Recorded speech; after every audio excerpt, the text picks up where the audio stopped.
In my previous life, I was once a member of a rescue team and died in an unexpected accident. After closing my eyes for the last time, I somehow drifted into a fantastical world filled with mutated beasts and awakened beings. In this new life, I too awakened a unique ability, the contract gem, a power that consumes both stamina and mental energy to condense into a shimmering crystal.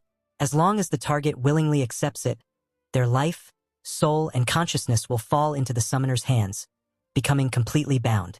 On the surface, this was an incredibly formidable power, but it came with a fatal flaw. While the male lead, Zhang Ping, was secretly examining his contract gem, a shrill female voice suddenly rang out. "Zhang Ping, what are you doing?" He hurriedly clenched the gem, spun around, and forced out an awkward smile. "Nothing at all. Su Jingjiao, want some candy?" Su Jingjiao shot him a sideways glance, disdain written all over her face. "Who would want to be controlled by you?" That was right. The weakness of this ability was painfully obvious. The creature had to clearly understand the contract and willingly accept it. Otherwise, even stuffing the gem into their mouth would do nothing. Zhang Ping leaned back and forced a crooked smile. "I was just joking."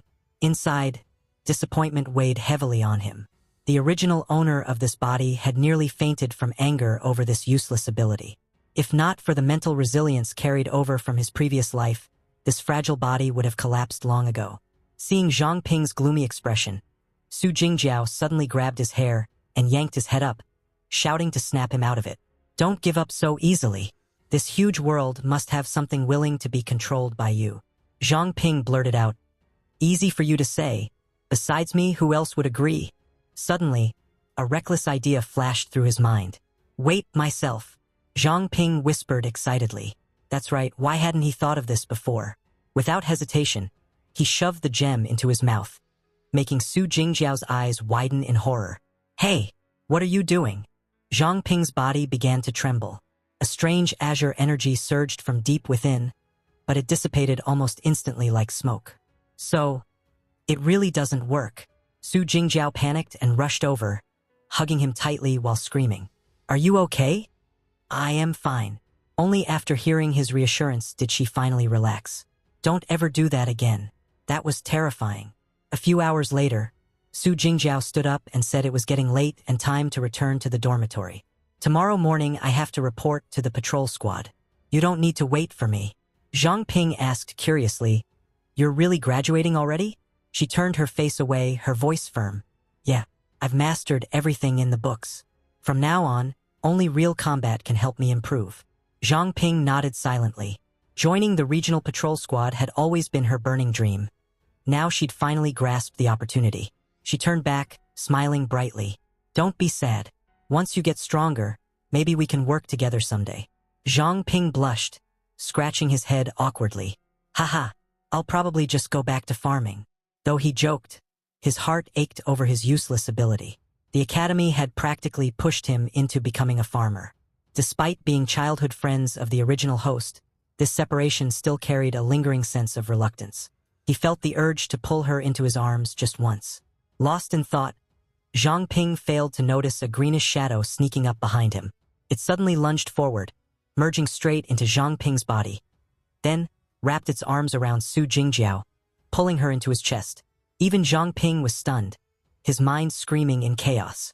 "Why is my body moving on its own?" Su Jingjiao's face flushed tomato red. Her body trembled as she shoved him away, stammering, I'll be going now." Watching her run off, Zhang Ping hurriedly called out, "Be careful on the way." She stopped, turned back, stared at him for a long moment, then smiled brightly. "You too. You're way too cute." But that wasn't the main point. What mattered was that Zhang Ping had realized something terrifying about his ability. He stared at his palm and muttered, "Just now my body hugged her on its own. Did I subconsciously give myself an order? Was it coincidence? Or something else?" He needed to test the extent of this control. Without hesitation, he began experimenting. First, he ordered himself to leap into the air, then crash down headfirst. Next came punching drills, flips, all kinds of movements. After exhausting himself, Zhang Ping collapsed face first onto the ground, completely spent. Now he was certain he could force his body to perform almost any action, as long as it stayed within human limits. Flying or transforming was impossible, but ordinary physical feats were fair game. Even movements he had never trained before could be executed using memory alone. In theory, as long as his physical conditioning was sufficient, any martial art was within reach. All he needed was a way to enhance his stamina. Still, one question remained unanswered. He decided to rest for now. The next morning, Zhang Ping jolted awake, only to find himself sitting in the cafeteria. This is the dining hall? Suddenly, sharp pain shot through his legs. My legs hurt like hell. That's right, before sleeping, he had ordered himself to go for a morning run. Had his body actually gone running while he was asleep? This realization sent excitement surging through him. Amazing. His hypothesis from yesterday was completely correct. His body could obey commands even in an unconscious state. And no one noticed anything strange. The cafeteria suddenly grew lively as a female student entered. Classmate Luo Yuwu is here. Oh, it's Luo Yuwu.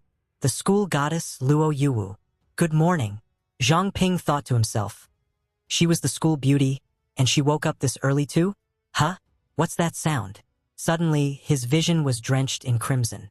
Luo Yuwu transformed into a horrifying monster. What the hell? Why couldn't anyone else see it? This wasn't Luo Yuwu at all. It was a mutated beast manipulating her. The creature spoke in a shrill, chilling voice. You don't look very well, classmate Zhang Ping. Seeing him dazed, it urged again through Luo Yuwu's mouth. Classmate Zhang Ping, are you feeling unwell? Did you catch a cold?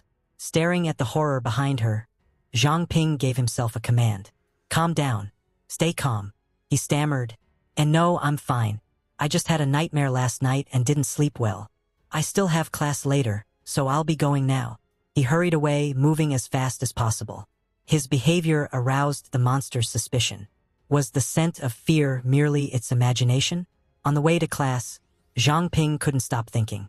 Why were mutated beasts inside the academy? Did no one know? Was he hallucinating? Should he report this to the teachers? The moment he pushed open the classroom door, he froze in horror. A mutated beast was devouring a girl's corpse. Terrified beyond measure, Zhang Ping bolted out of the academy and collapsed onto a roadside bench, clutching his head and screaming. This is wrong. Everything is wrong. Is this hell on earth? His mind was in complete chaos. Gripping the contract gem, he muttered, Right, I only started seeing mutated beasts after swallowing this. I need to return to normal. He swallowed the gem again. His body trembled, azure energy radiating outward. But this time, something even stranger happened. What's going on? A system interface suddenly appeared before his eyes. At the male lead's feet, an appraisal was taking place. Appraisal successful. Image playback initiated. The scene rewound, showing a mutated beast clinging to a man's head, tightening around his neck until he was strangled to death. Zhang Ping exclaimed in shock. Did I just awaken the appraisal skill? To verify it, he immediately appraised himself. Praising. Status panel owner, Zhang Ping. Level 1. Summon beast, Zhang Ping. Race human. Growth rating. Stamina, 11. Strength, 12. Agility, 11. The average human value is 10. Mental power, infinite. Talent, contract gem, level 1. By consuming stamina and mental power, a gem can be created. Once a target willingly consumes the gem, their life, soul, and consciousness will be fully controlled by the summoner. Effect, level 1, activated. Zhang Ping pondered silently. So the contract gem has levels too. And what does effect activated actually mean? Absolute command. You possess supreme authority over your summoned beast. Your commands cannot be resisted. Absolute obedience. You must comply entirely with the summoner's orders. The summoner's will shall be executed with unwavering loyalty. Basic appraisal. Allows the user to view their own attributes and appraise targets. The success rate depends on the power gap between both parties. Zhang Ping stared in astonishment. This new talent appeared out of nowhere. Could it be related to me swallowing the gem again? With heavy steps, he returned to the classroom, his thoughts spiraling as he tried to understand his newly awakened power. He began to analyze the situation clearly. First, he had become both a summoned beast and the contractor of himself. Second, he only followed commands from the contractor, who was himself, making both his body and mind completely immune to external interference. Third, because of this, all illusion-based abilities were rendered useless against him, allowing him to see the true forms of mutated beasts. Fourth, all those creatures were Tianchong foxes, beings of extremely high rank, while he was only level 1, no different from an ant facing an elephant. Appraisal failed. Appraisal failed. Appraisal successful. Mutated beast, Tianchong fox. Race, mutated tiger. Growth value, unknown. Level 26. Talent, cognitive distortion, capable of warping a target's perception, forcing them to remain oblivious to all abnormalities. Fifth, by using this ability, Tianchong foxes could devour people in the middle of a crowd, while others would only perceive it as two students casually chatting. No one would notice anything strange. Moreover, this was a mental-type ability. Zhang Ping suddenly remembered that Su Jingjiao also possessed mental-type powers. She might have a way to counter it. After class ended, Zhang Ping hurried to find Su Jingjiao to ask about the situation. Along the way, he caught sight of many mutated beasts.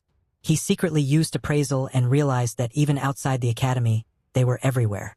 Just how many monsters were there in total? With his current weak strength, he had no chance against a Tianchong fox. Clenching his teeth, he pretended indifference and headed straight toward the patrol headquarters, where Su Jingjiao was beginning her new chapter. As soon as he arrived, a beautiful receptionist greeted him warmly. "Hello. How may I assist you?" Zhang Ping tensed up and stammered. "I'm here to find someone, Su Jingjiao. She's reporting in today." The receptionist smiled gently. "All right, please wait a moment." To his shock, that sweet and gentle girl was also a mutated beast. Zhang Ping froze briefly, his expression stiffening. He sat down heavily on the waiting chair. He questioned himself. Even the patrol team had been infiltrated by Tianchong foxes. Did this mean even high-level awakened ones were completely deceived by their illusions? "Zhang Ping, why are you here?" Hearing Su Jingjiao's voice, he jumped up and scratched his head awkwardly. "I was just worried you wouldn't adapt well, so I came to check." She smiled excitedly. "It's fine. Let me introduce you. These are my teammates. Everyone's been really nice to me." Suddenly, Zhang Ping's vision darkened, as if he had glimpsed something horrifying, yet he forced his voice to remain calm. "Is that so? That's good." Su Jingjiao clenched her fist, her voice filled with determination. "From now on, I'll work hard to become stronger. One day, I'll hunt mutated beasts and avenge my parents." Zhang Ping clasped his hands together, forcing himself to stay composed, and lowered his head slightly. She continued brightly, "Oh right, we're still short-handed. Want me to recommend you to join the patrol?" He shook his head repeatedly. "No, my ability won't be of any help. I'm more suited to farming." She showed a trace of regret. "That's a shame." Zhang Ping quickly stepped back. "Seeing that you're adapting well, I won't disturb you anymore." As he turned around, the smile on his face vanished, replaced by clenched teeth and suppressed fury. So that's it. Su Jingjiao has already fallen into the grasp of the Tianchong foxes. An ordinary person would have collapsed upon seeing such a scene. Even Zhang Ping, despite ordering himself to stay calm, clenched his fists until they turned purple as he struggled out of the headquarters. His thoughts raged. Isn't the patrol team supposed to be the strongest force in Mingzhou City? How did it become like this? He didn't even dare lift his head. Monsters were everywhere. It seemed the Tianchong foxes hadn't just infiltrated the academy, but had already swallowed the entire city. All the citizens of Mingzhou were nothing more than livestock. While pretending calm, Zhang Ping carefully analyzed the clues he had gathered using appraisal. First, most Tianchong foxes were mid to high tier, yet the elite patrol team was powerless against them. Note: levels 1 to 9 are beginner, 10 to 19 intermediate, 20 to 29 advanced, 30 to 39 peak. Second, the beast that killed Luo Yuwu was exceptionally dangerous. His intuition warned him that appraising it would expose his position. This meant it was likely peak tier or even a king. Note: level 40 and above are kings. Other Tianchong foxes could overpower awakened ones thanks to its influence. Third, unlike ordinary mutated beasts, Tianchong foxes possessed sharp intelligence and masterful disguise skills, appearing friendly while hiding their true nature. Fourth, their primary targets were powerful individuals or those with high status. The rest were merely food reserves. Facing a Tianchong fox head-on was tantamount to suicide. Yet Zhang Ping couldn't stand by and watch innocent people die, if he could grow stronger. A week passed quietly. At 3:54 a.m., Zhang Ping woke up and began his routine training. Recently, he slept less and less. The stronger his body became, the less rest it required. Over the past few days, he trained relentlessly and leveled up once. Besides lifting weights, he condensed contract gems daily and swallowed them, hoping to awaken new abilities like before. However, since awakening appraisal, the gems were dull gray and produced no reaction. Today, a new color appeared. The previous gems had been blue. This one was deep purple. Zhang Ping swallowed it, silently hoping. The color felt ominous, but he still prayed it would work. His body soon trembled as a familiar sensation surged. Zhang Ping hurriedly opened his status panel to check. Summon Beast, Zhang Ping. Owner Zhang Ping. Race Human. Level 2. Growth Rating. Stamina. 13. Mental Power. Infinite. Strength 13. Agility. 15. Talent. Contract Gem. Level 2. Additional Effect.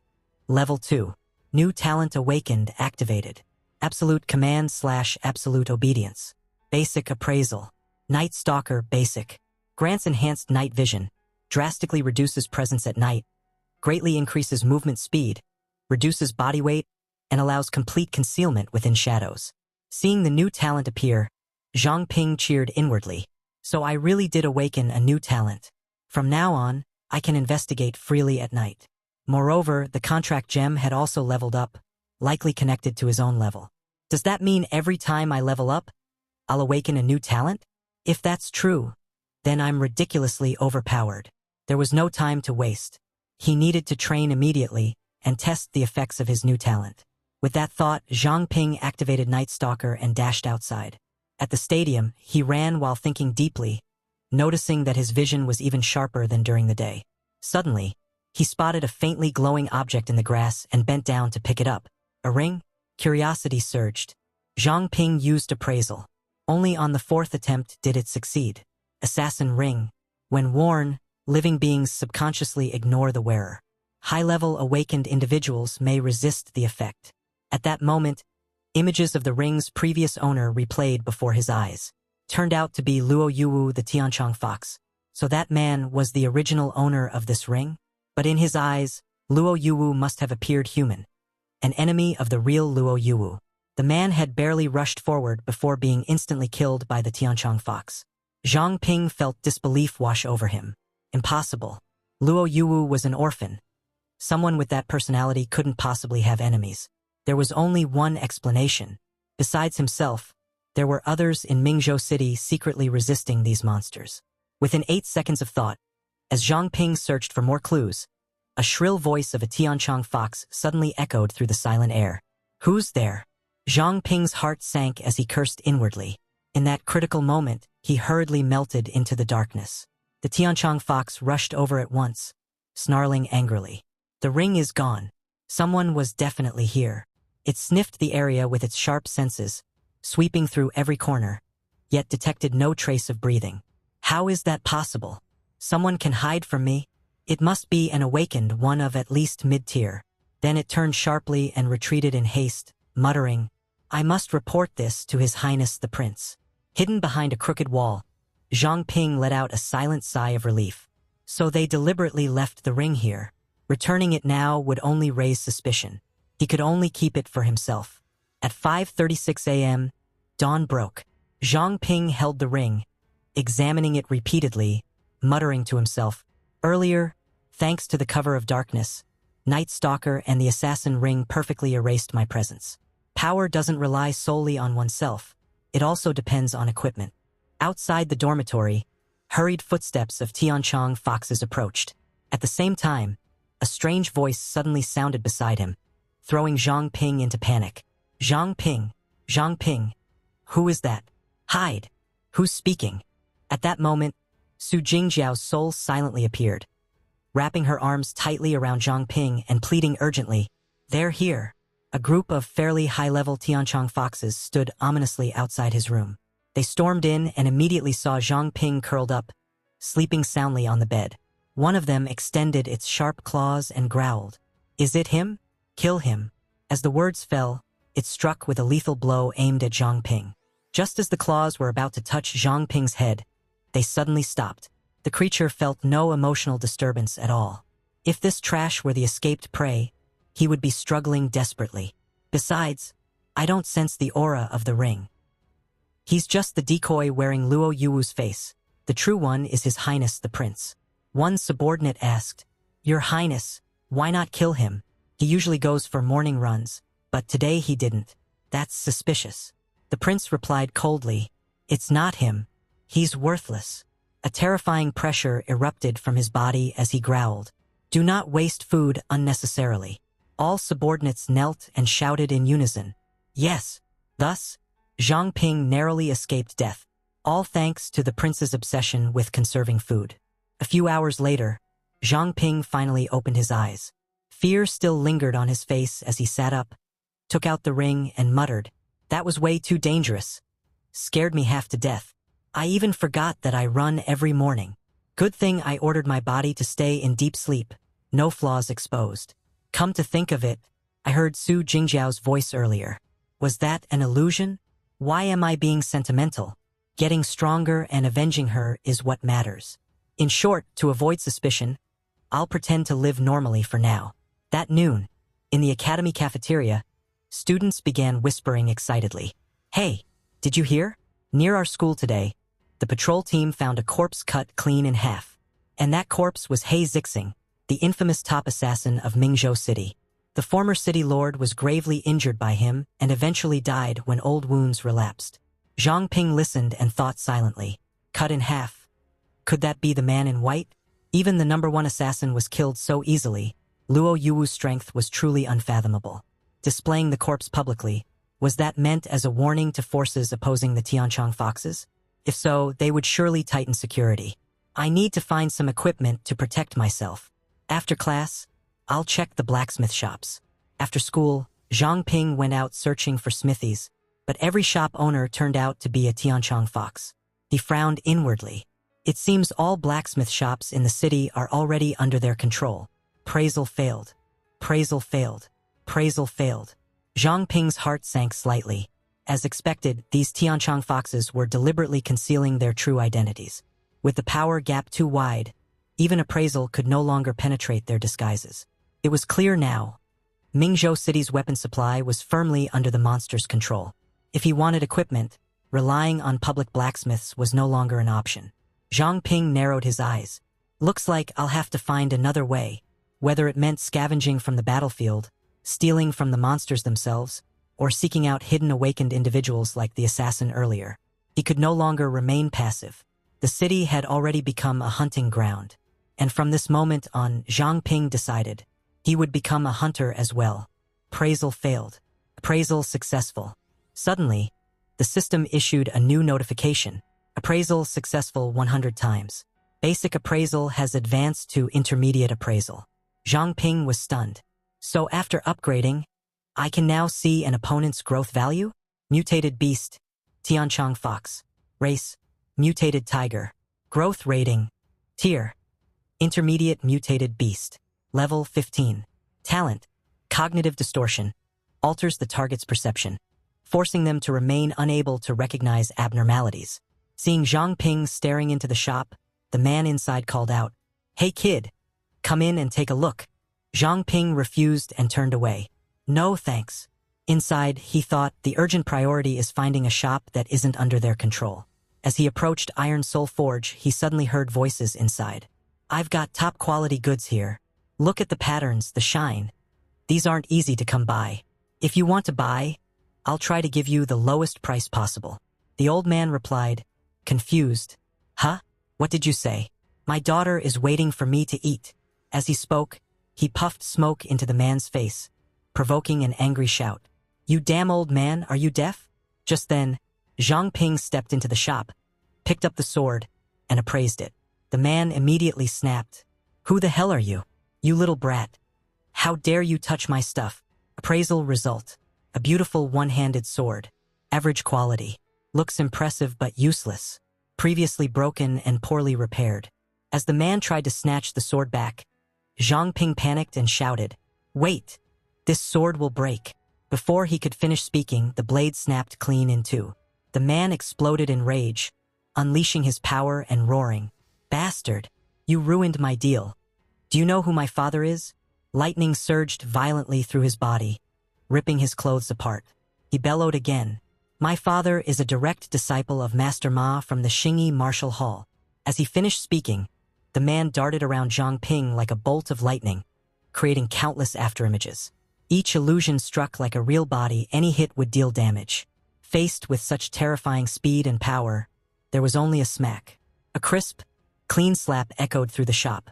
Zhang Ping had sent him flying with a single backhand. That's it? He asked calmly. The man clutched his face, trembling. You youngsters have no martial virtue. Appraisal panel. Name, Lu Baogua. Race human. Growth rating. Tier beginner awakened level 1. Talent. Heaven-shaking, invincible, frenzied soul energy. Any technique used gains exaggerated effects, visible only to the user. Overuse may trap the user in their own imagined world. Holding his face, he threatened shakily, "Just you wait when you're outside." Zhang Ping sighed inwardly. Is this guy here to be comic relief? Seizing the moment when Zhang Ping wasn't paying attention, the man lunged forward to ambush him. Perfect sneak attack. Instantly, the shop filled with lively sounds of fists pounding trash. After beating him senseless, Zhang Ping said coolly, "You still tried to ambush me? So who's the one without martial virtue now?" Suddenly, a female voice rang out. "I was gone for just a bit. How did the shop get so lively?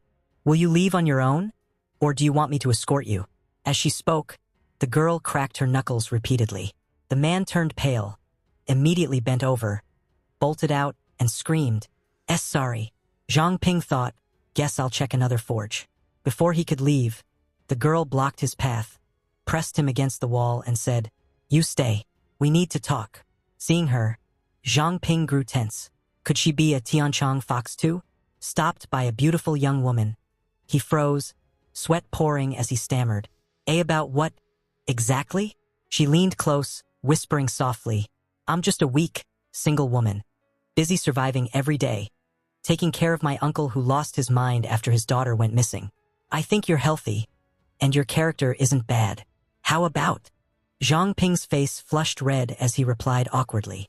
She pressed him tightly into her ample chest and dragged him deeper into the shop, laughing brightly. "Stay here and work as a blacksmith. Take care of Uncle Lu Taifeng and help watch the shop. Food, lodging, and wages included." Pressed against that soft warmth, Zhang Ping's heart wavered, but his mind stayed clear. If he learned blacksmithing, he'd save a lot of money on equipment in the future. Moreover, this shop didn't seem to be under Tianchong Fox control. His spirit ignited instantly. With booming enthusiasm, he shouted, "All right, I want to become the king of blacksmiths." The girl laughed heartily and patted his back. "Haha, good kid. Just as I expected." Zhang Ping groaned inwardly, thinking he first had to survive her affectionate strength. A few days passed.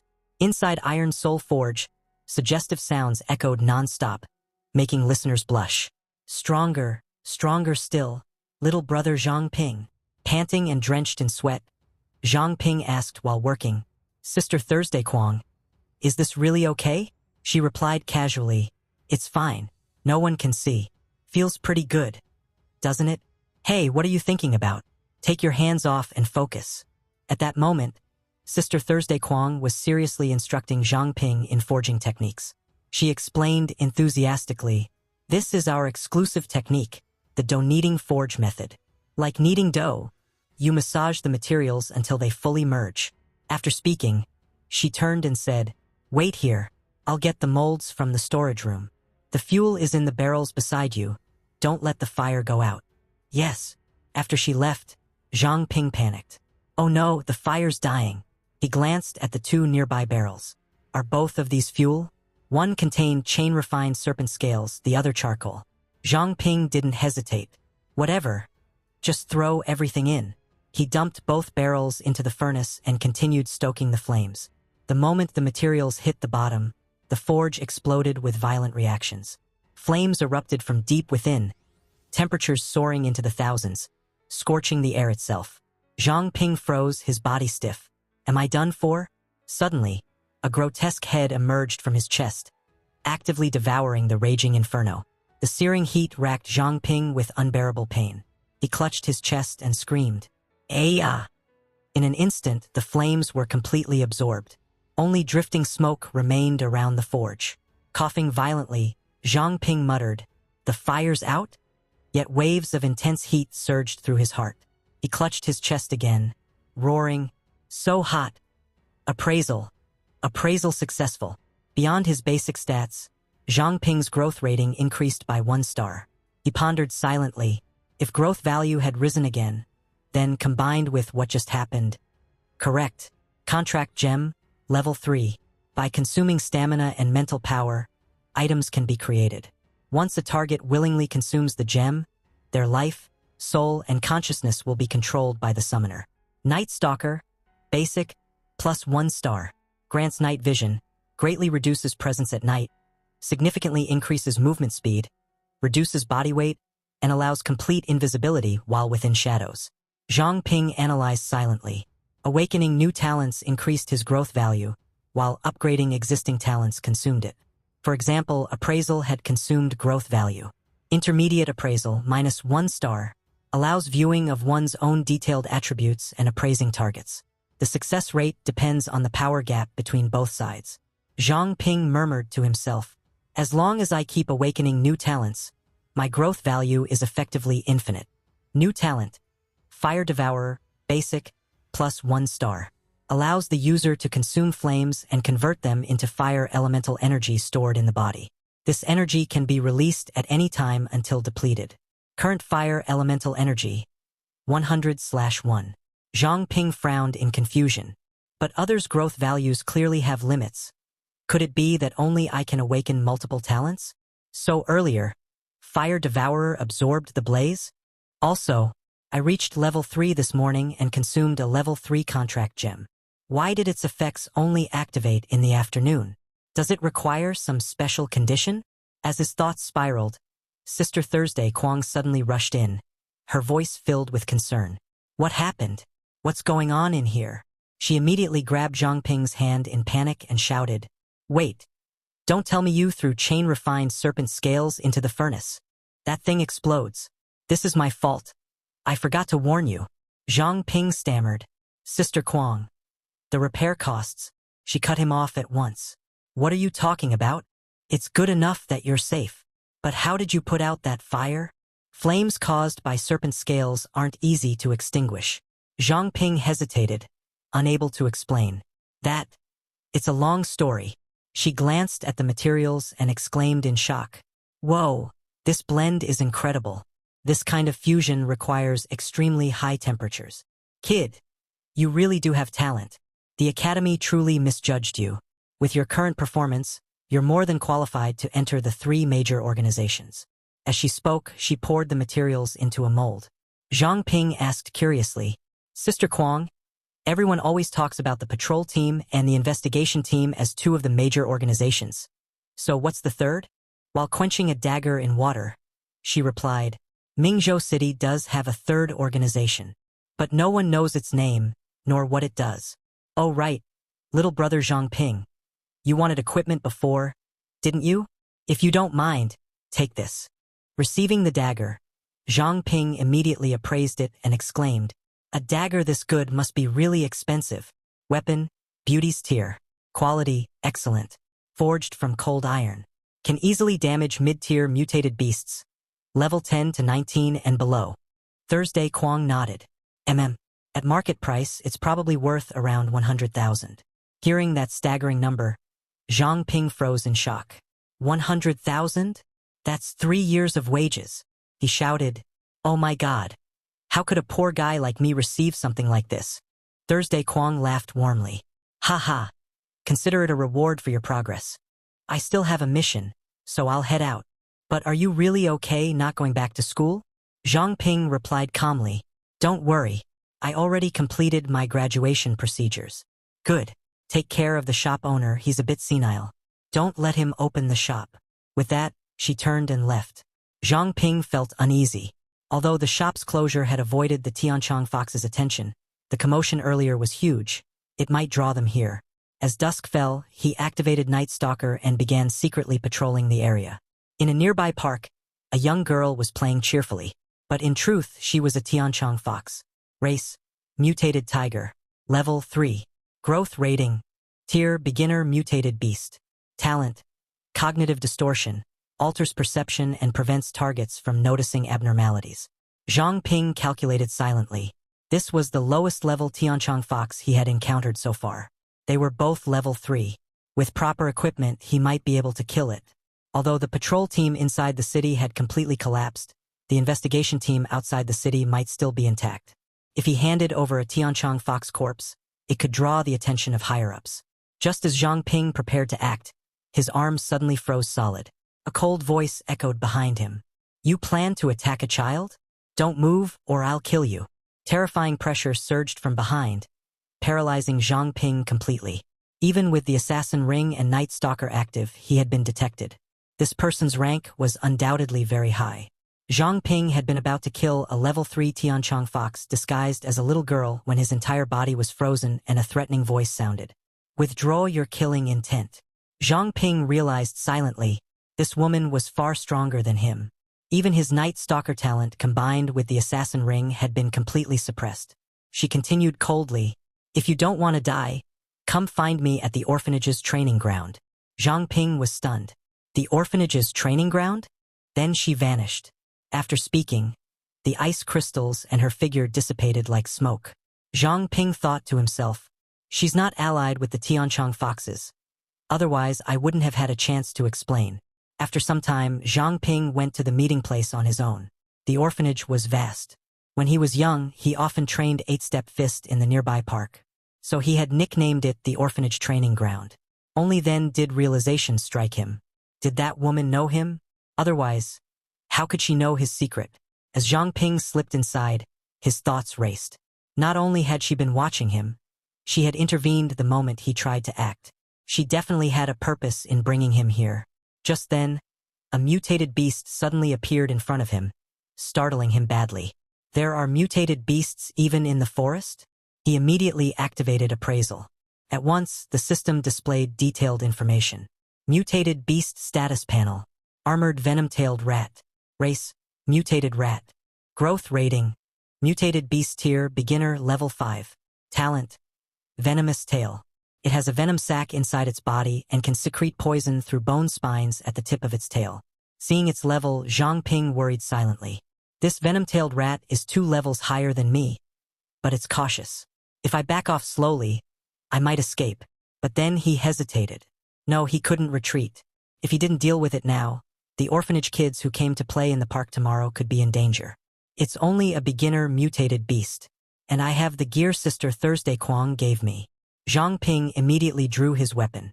Beauty's tier, excellent quality, forged from cold iron. It could easily injure mid-tier mutated beasts up to level 10 to 19 and below. Without hesitation, Zhang Ping gathered all his strength and charged straight at the beast, prepared to fight to the end. In his previous life, he'd read plenty of power fantasy stories. Heroes awakening and instantly fighting like gods was honestly unrealistic. Even without real combat experience, he could still command his summoned beast himself and force his body into battle. Right then, the mutated rat suddenly curled into a tight ball and began spinning at terrifying speed, lunging toward Zhang Ping like a living drill. Why did it have such a move? Zhang Ping raised the dagger to block while ordering his body to maximize defense. Mutated beasts of the same tier already outclassed humans in close combat, and this one was 2 levels above him, making the situation even worse. Worse still, its metal-like armor was absurdly tough. Beauty's tier couldn't pierce it, forcing Zhang Ping to change tactics. After the charge, the rat sprang up onto a steep rock wall. It arched its body, curved its tail, and pushed poison from the sac into the tail tip, then suddenly unleashed a storm of toxic needles at Zhang Ping. Zhang Ping immediately piloted himself to dodge everything, like controlling a game character, up, down, left, right, using agile footwork to slip through. When the rat finally stopped spraying venom, Zhang Ping took a breath and analyzed. Its weakness was its eyesight, the only place not protected by armor. But with that curled stance, breaking through would be difficult. He needed to force it out of its defensive form. Then an idea struck. Fire Devourer, basic. He could store fire elemental energy and release it at will until depleted. Current fire elemental energy, 100 out of 100. First, he ordered himself to use Ming Fist, pursuit form. Unexpectedly, the boxing knowledge from the academy texts actually mattered. This move emphasized force and pressure, using body mass and momentum to restrain smaller opponents. Zhang Ping directed his body to execute Mingzhou Fist and surged forward. His movements automatically weaved through the venom needles, closing in to an ideal distance. He pretended to thrust Beauty's Tear as a feint. One hand stabbed forward, while the other secretly prepared Fire Devourer. Zhang Ping wore a triumphant smile and muttered, "Hey little rat, don't get mad." Flames coiled and wrapped around. Scorched by the heat, the rat thrashed wildly, its curled defense breaking apart as it screamed. The moment its guard loosened, Zhang Ping struck the vital point. He drove Beauty's Tear straight into its eye with all his strength. Fire elemental aftershock erupted, igniting the surroundings, earth and stones blasting outward. Minutes later, the rat finally stopped moving. Zhang Ping's level rose by 1, and his other stats surged as well. As expected, real combat leveled him faster than training ever could. Yet something felt strange. Inside the city, aside from Tianchong foxes, there shouldn't have been other mutated beasts. While he was still thinking, he unknowingly let his guard down. A stream of black energy silently swept in behind him, smothering him and slamming him into the ground. The sudden turn threw Zhang Ping into pure panic. He screamed as an outstretched hand appeared with a warning. "I'll give you 5 minutes." Then water wrapped tightly around Zhang Ping's entire body, binding him. Recognizing the familiar voice, Zhang Ping realized it was the girl from earlier. She stepped forward, pressing an ice sword against him, her tone sharp. "Prove you're human." Zhang Ping's mind went blank. Prove he was human? He was human, how was he supposed to prove it? His thoughts raced. Maybe she had also realized mutated beasts were hiding in the city, but couldn't distinguish them, so she wanted him to prove it. And when he had prepared to attack a Tianchong fox earlier, she might have become suspicious. Zhang Ping tried to stall while appraising. "Can you give me a hint?" And that venom-tailed rat, was it really not a test? Lu Sishan's voice stayed icy. For minutes left, Zhang Ping kept appraising nonstop. Appraisal failed. Appraisal failed. Appraisal failed. She reminded him again. 2 minutes. After countless failures, the skill finally changed.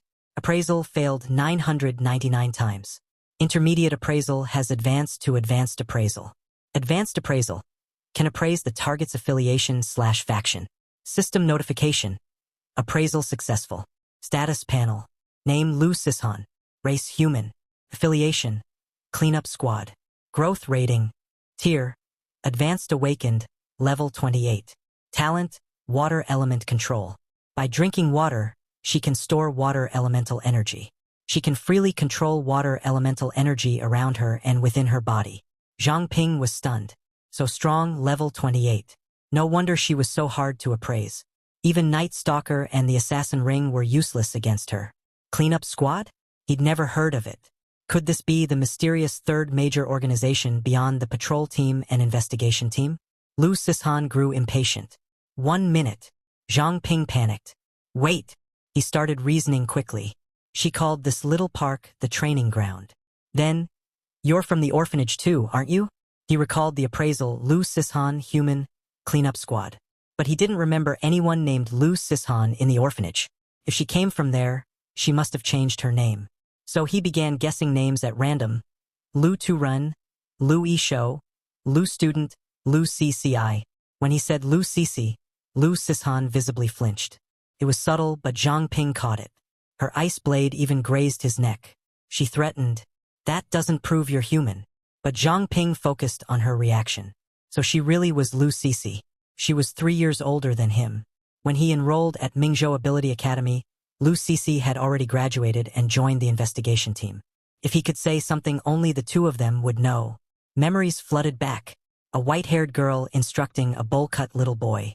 This move is called the Supreme Invincible Heaven-Shattering Punch. You have to learn it properly. Got it? Back to the present. Zhang Ping shamelessly performed it on the spot. First stance, ha. Second stance, ha. Third stance, ha. Supreme Invincible Heaven-Shattering Punch. Lu Sishan bristled like a cat being teased. She withdrew her ice sword. Zhang Ping probed carefully. "So you really are Sister Cici? And then you?" But Lu Sishan cut off the topic, clearly unwilling to answer further. Then she pressed on with a new question. According to the Academy's files, your ability is the contract gem. It was rated useless because it can't meet its activation conditions. So then, how exactly did you manage to activate it? Lu Sishan's gaze sharpened, her tone calm but carrying an unmistakable pressure. The contract gem requires a target's voluntary acceptance. According to all known records, that condition is nearly impossible to fulfill. So tell me, Zhang Ping, how did you do it? The surrounding air felt heavy. Zhang Ping remained silent for a moment, his thoughts racing. Revealing everything was impossible, but lying outright in front of someone of her level was even more dangerous. He finally spoke slowly, choosing his words with care. I didn't find someone else. I used it on myself. For the first time, Lu Sishan's expression clearly changed. Her pupils contracted slightly. On yourself. Zhang Ping nodded. I became both the contractor and the summoned entity. That way, the condition of voluntary acceptance was fulfilled. Silence fell. The night wind brushed past the trees, leaves rustling softly. After a long pause, Lu Sishan let out a quiet breath. So that's it. She looked at Zhang Ping again, this time with a trace of something different in her eyes. Not suspicion, but evaluation. You're walking a path no one else can. And it's far more dangerous than you realize. She sheathed her weapon and turned away slightly. From now on, don't act recklessly. The Tianchong foxes are watching the city, and so are we. As her figure faded into the darkness, one last sentence drifted back. If you want to survive in Mingzhou, get stronger, as fast as possible. Zhang Ping reveals the truth about his recent actions. 2 weeks earlier, he consumed a contract gem and became a summoned beast bound only to himself. This grants him immunity to illusion techniques and allows him to see through the disguises of mutated beasts. Through his investigation, he suspects that numerous celestial foxes have infiltrated Mingzhou City as an organized group. Lu Sishan is deeply shaken, clearly unaware of this situation. Celestial foxes possess the ability to distort perception, making them difficult to detect. Unable to remain calm, she tightly grips Zhang Ping's hand. He proceeds to name several individuals within the city who are actually low-level celestial foxes and suggests that she personally verify his claims. Lu Sishan leaves briefly, instructing Zhang Ping to stay put. Using a purple communication stone, she contacts Jin Bo to assess the credibility of the information. Initial confirmation shows that while no celestial foxes were officially detected recently, cases of perception distortion match Zhang Ping's report.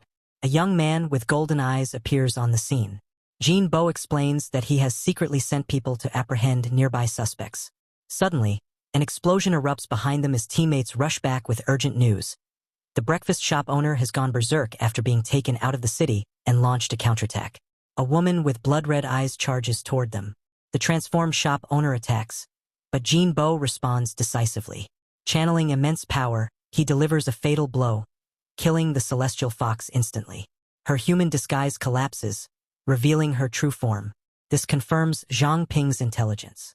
Jin Bo immediately orders his subordinates to inform other teams and launch coordinated strikes on all targets. At Mingzhou Academy, Luo Xiu senses something wrong when several subordinates lose contact. She rises and takes to the sky, discovering that multiple celestial fox agents have been killed. Her expression turns cold as she realizes someone powerful is eliminating her people while concealing their aura. Luo Xiu momentarily loses control, revealing her phantom projection. Information surfaces about the cleanup squad, one of Mingzhou City's 3 major secret organizations that operates independently and only intervenes during major crises, hidden entirely from public awareness.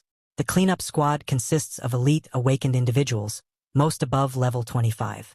Once famous geniuses, they abandoned their former identities by faking their deaths and disappearing, choosing instead to silently protect Mingzhou City from the shadows. Back in the dark room, Zhang Ping is released after verification. Lu Sishan admits they cannot fully confirm how he gained his ability and suspects he may unknowingly serve as bait. For now, he will act as an informant while she secretly protects him. Any discoveries should be reported immediately, as eliminating the celestial foxes is the top priority. Before leaving, Lu Sishan gives Zhang Ping a paired jade talisman, cold jade and warm jade. If Zhang Ping ignites the cold jade with fire, the warm jade she carries will heat up, signaling his danger. She urges him to strengthen himself, reminding him that no one can guarantee absolute safety. Zhang Ping considers improving his strength by learning martial arts but worries about the cost. Lu Sihan offers to apply for funding on his behalf. As the city returns to calm, the number of celestial foxes rapidly decreases, likely due to the cleanup squad's actions. Zhang Ping realizes Lu Sihan still doesn't fully trust him and keeps her identity hidden. Thanks to his upgraded appraisal skill, he knows she belongs to the cleanup squad. Though puzzled by how quickly they detected the infiltration, he focuses on helping eliminate the threat, especially since each mission pays generously. A pink-haired girl approaches, advertising Beast King Fist training. Zhang Ping takes a flyer and examines the high tuition fees, uncertain whether the style suits him. The girl confidently promotes the value and reputation of their martial art in Mingzhu City. To prove her claims, the girl demonstrates the first 3 forms of Beast King Fist: Ape King form, Giant Crocodile form, and Phoenix Claw form. Zhang Ping instantly recognizes its superiority over Ming Fist and mentally begins learning. While impressed by the first 2 forms, he notes her lack of mastery in the third. Suddenly, the girl collapses, and Zhang Ping rushes forward to help her up. Zhang Ping helps the pink-haired girl up and asks if she is all right. At that moment, 2 burly men step forward and coldly question who allowed members of the Beast King Fist Dojo to hand out flyers here. The pink-haired girl awkwardly apologizes, claiming she didn't know it was forbidden. One of the men mocks Beast King Fist as a worthless low-level martial art and arrogantly suggests Zhang Ping join their Xingyi Fist Dojo instead. Zhang Ping immediately recognizes the flashy-looking man and exposes his technique, pointing out that his so-called lightning 5-link strike is flawed. He recalls their unfinished grudge from the blacksmith shop and declares today a perfect chance to settle it. The man orders his 2 subordinates, Xiong De and Xiong Er, to attack. The pink-haired girl steps in front of Zhang Ping, refusing to let them bully him. The 2 muscular men activate their abilities, causing their bodies to rapidly swell with enhanced muscle mass. Zhang Ping activates his appraisal skill and analyzes their stats. Both Xiong De and Xiong Er are low-level awakened humans from the Xingyi Fist Dojo, possessing a physique enhancement talent that sacrifices 70% of intelligence in exchange for increased physical strength. The blonde man threatens the pink-haired girl, telling her to move aside or suffer alongside Zhang Ping. While Zhang Ping is shocked by such a reckless talent trade-off, he becomes even more surprised after appraising the pink-haired girl. Her name is Wang Jimin, and her growth potential is an astonishing 7 stars. Though her learning ability is reduced by 90%, any skill she practices can grow exponentially through persistent training, with growth speed stacking daily up to an incredible limit. Zhang Ping realizes Wang Jimin is far from ordinary, a hidden powerhouse with terrifying long-term potential. However, given her current strength, stepping in would only put her in danger. He hands the flyers back to her and insists on handling the situation himself. Wang Jimin hesitates, warning him that he is outnumbered. Zhang Ping reassures her, mentioning her Ape King form and suggesting he use these opponents as practice. Xiong Er charges first, followed closely by Xiong De. Zhang Ping dodges effortlessly. With his first move, he lowers his stance and smashes his elbow into Xiong Da's abdomen, dropping him instantly. The blonde man, still fearless despite previous injuries, charges forward using his lightning 5-link technique. Zhang Ping responds mercilessly, delivering a decisive kick that completely cripples him. Calmly, Zhang Ping remarks that without his partners, the proud 5-link technique has been reduced to a mere 3 strikes. With that, he turns and leaves with Wang Jimin. Zhang Ping tells her to take him to the Beast King Fist Dojo to officially register. Wang Jimin is shocked and excited, praising his talent for mastering Ape King form after seeing it only once. She eagerly asks if he could teach her in the future. Zhang Ping agrees, understanding that helping her grow carries immense benefits for his own future. Upon arriving at the dojo, they hear loud discussions. News has spread that the instructor has returned earlier than expected. The disciples panic, complaining that they haven't finished learning the techniques and are sure to be punished. Zhang Ping senses the fear and confusion among them. Wang Jimin explains that their instructor, Bai De, is notoriously strict and punishes anyone who fails to meet requirements. She proudly admits she has been punished the most, even failing to pass the basic fist techniques after more than a month. Zhang Ping is left speechless by her oddly proud attitude. Suddenly, the dojo doors open and a man walks in. Everyone immediately stands at attention to greet the instructor.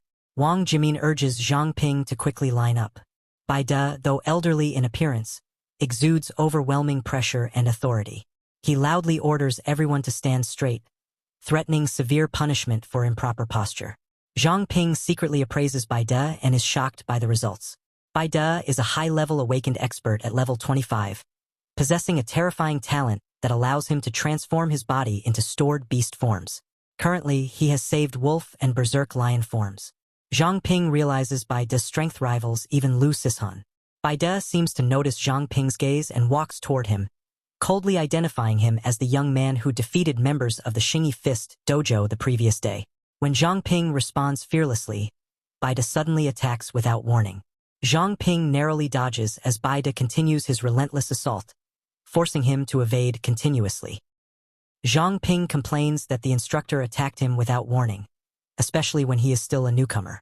Bai De is slightly surprised, suspecting that Zhang Ping's reaction may stem from rising battle intent or something deeper. He suddenly coats his arm in flames and charges forward, remarking that he heard Zhang Ping mastered the Ape King form after seeing it only once. Zhang Ping panics, convinced he cannot dodge the punch that comes dangerously close to his face. At the last moment, Bai De abruptly stops, spins around, and gently pats Zhang Ping on the head. Laughing heartily, he admits that he didn't believe the rumors at first, but now he does. He praises Zhang Ping's perception and insight. Turning to Wang Jimin, Bai De scolds her, saying that the demonstrator she watched was too mediocre and their footwork was completely off. Wang Jimin awkwardly looks away. Bai De then tells Zhang Ping that he will personally correct and guide him later. Afterward, Bai De's gaze turns sharp as he looks at the trembling disciples behind Zhang Ping, like a starving wolf staring at sheep. He announces a strict inspection to test their diligence. One by one, they must spar with him. Anyone who fails will be punished with 500 push-ups and a 10-kilometer weighted run. Zhang Ping can only smile bitterly, realizing that training under a body enhancement awakened expert is inevitably brutal. Wang Jimin quietly pokes Zhang Ping's back and nervously asks if, after Bai De finishes guiding him, Zhang Ping could teach her as well, since the instructor rarely teaches her directly. Zhang Ping agrees without hesitation and suggests they train together at Iron Soul Forge afterward. Wang Jimin is overjoyed, having worried he might refuse. Zhang Ping understands the reason. Wang Jimin's talent relies on diligence compensating for poor learning ability, making teaching her extremely taxing. No wonder Bai De avoids spending too much time on her. Wang Jimin bows gratefully, asking for Zhang Ping's guidance in the future. Several days later at Iron Soul Forge, Zhang Ping patiently corrects Wang Jimin's movements again and again. She repeatedly falls to the ground yet keeps trying. Zhang Ping breaks the Ape King form into small movements for her to practice individually, finally achieving some results. At the same time, he notices his own level showing faint signs of improvement after only a few days of training. At that moment, Chiu-sei's voice calls out. She has returned. Zhang Ping steps outside while Wang Jimin continues training. Chiu-sei complains about their recent mission, explaining that mutated beasts outside the city have become scarce, forcing them deep into the northern forest where they encountered a pack of storm wolves. Chiu-sei assures Zhang Ping she is fine and takes out a rare wind element gem obtained from the wolves. She explains that it can store wind element energy and release attacks such as wind blades or storms. Zhang Ping recognizes it immediately, surprising her. She laughs and says even a child could use it to cast wind-based attacks. Suddenly, Zhang Ping begins hearing strange and unrelated voices. His appraisal interface activates, revealing that his contract gem has unlocked a new awakened talent, Wind Whisper Interpreter. This ability causes him to randomly hear emotionally intense voices within a 10-kilometer radius, without being able to control it. Zhang Ping realizes this is a new talent, similar to his previous awakening. Amid the voices, Zhang Ping clearly hears the communication of celestial foxes. They discuss revenge and identify a human male near Wang Jimin's home, the one who caused their punishment in the dormitory. They decide to hunt him and eat the humans at noon. Zhang Ping's expression turns grave as he realizes they are being targeted. Elsewhere, Lu Sishan notices her jade talisman glowing repeatedly after her bath and immediately realizes Zhang Ping is in danger. Meanwhile, Zhang Ping grows anxious when she does not arrive, sensing the celestial foxes are losing patience and may strike at any moment. Chiu-sei approaches from behind and notices Zhang Ping's serious expression. Knowing that two mid-level celestial foxes are impossible to defeat head-on, Zhang Ping quickly devises a plan. He urges Chiu-sei to go upstairs and meet Uncle Lu while he goes out to buy ingredients to cook. Chiu-sei agrees happily and tells him to take the wind element gem. Zhang Ping waves goodbye, buying time as the looming threat closes in. Taking advantage of the moment, Zhang Ping decides to leave with Wang Jimin to avoid involving Chiu-sei and Uncle Lu. He goes to the backyard of the forge and finds Wang Jimin still practicing. When she asks if her movements are correct, Zhang Ping suddenly grabs her arm and pulls her away, telling her not to make a sound. Before she can react, two celestial foxes appear and casually ask where they are heading. Zhang Ping immediately shields Wang Jimin, sensing danger. Wang Jimin, however, steps forward innocently and calls out to the newcomers as her parents, asking why they are here. Zhang Ping urgently tells her not to go closer, but she reassures him that they are her parents and there is nothing to worry about. Zhang Ping's appraisal confirms the truth. Both are mutated celestial foxes with perception-distorting talents. Despite this, in Wang Jimin's eyes, they still appear as kind and gentle parents. They question Zhang Ping's behavior, asking why he seems afraid of them. Wang Jimin explains that he is her friend from the dojo. Suddenly, the shadows beneath their feet collapse, pulling them into a dark spatial chamber. Zhang Ping realizes it is the dark room space, but the celestial foxes leap in after them without hesitation. The celestial foxes pursue them into the dark room. Zhang Ping protects Wang Jimin as they are attacked, suffering a deep wound on his back. Blood spills from his mouth as they fall deeper into the space. Zhang Ping forces himself to stay conscious and positions himself in front of Wang Jimin to shield her. Wang Jimin watches in disbelief as her parents attack Zhang Ping. When Zhang Ping tells her the truth, that they are mutated beasts, she refuses to believe him. The celestial foxes mockingly admit their disguise has been exposed and declare they cannot let Zhang Ping live. Zhang Ping struggles to block their attacks with a small blade, realizing the overwhelming gap in strength. One celestial fox moves toward Wang Jimin, calling her affectionately. Wang Jimin instinctively steps forward, calling out to her mother. Zhang Ping grits his teeth, barely holding on. Just as he is about to collapse, a familiar voice shouts his name, ordering him to move aside. Lu Sishan arrives, unleashing icy sword techniques and swiftly killing both celestial foxes. After the fight, Wang Jimin completely breaks down. She screams in anguish, clutching her head, unable to accept what she witnessed. Zhang Ping desperately tries to calm her, explaining that those beings were not her parents but celestial foxes wearing their skins. Wang Jimin refuses to accept it and accuses him of lying. Zhang Ping asks Lu Sishan why the celestial foxes did not reveal their true forms. Lu Sishan explains that a high-ranking celestial fox likely exists within the city, strengthening the illusion talents of the entire group. Because of this, even low-level celestial foxes can conceal themselves from high-level awakened beings. The ones previously exposed were killed outside the city, where the effect was weaker. Zhang Ping removes the disguise from the fallen celestial fox, confirming the truth. He realizes that his unique ability may be the only way to expose their disguises. Lu Sishan explains to Wang Jimin that these mutated beasts had already killed her real parents and taken their place. White mist rises from the corpses, forming the fading images of her parents, gently touching her head one last time. Elsewhere, in the Celestial Fox stronghold, the prince sits on his throne and coldly remarks that 9 agents have died in a single week, meaning humans have found a way to break their illusion techniques. One Celestial Fox proposes slaughtering all humans and taking over the city, but another objects, questioning what they would eat afterward. The prince silences them, declaring mass slaughter impractical and wasteful. He orders a new plan, to lure enemies out from the shadows and eliminate them one by one. Turning to the deputy city lord, Huang Ziming, he asks for suggestions.